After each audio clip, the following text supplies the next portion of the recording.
ng congressman na kada birada nila kay Duterte at sa kanilang aliado ni Duterte, may bayad.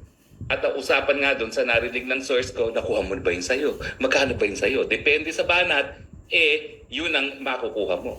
Anywhere from 1 to 10 million ang bayad. Sino bang nagbabayad niyan? Saan ba nanggagaling ang pera na yan? Hindi naman yan galing sa personal na pera ng Tambaluslos. Galing din yan sa taong bayan. Mantakin nyo, ginagamit yung sana pera para sa flood control para banatan ang mga Dutertes at ang kanilang mga kaalyado dyan mismo sa Tuwad Committee. Totoo po yan, ha?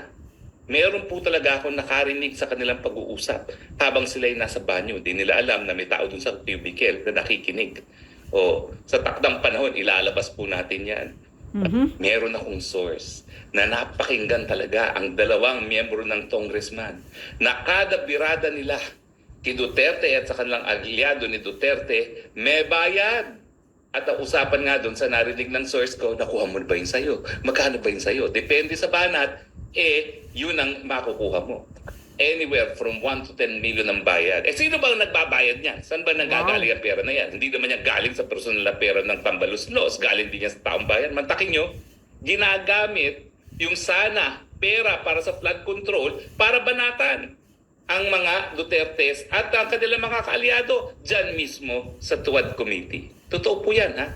Meron po talaga akong nakarinig sa kanilang pag-uusap habang sila'y nasa banyo. Di nila alam na may tao dun sa cubicle na nakikinig. O sa takdang panahon, ilalabas po natin yan.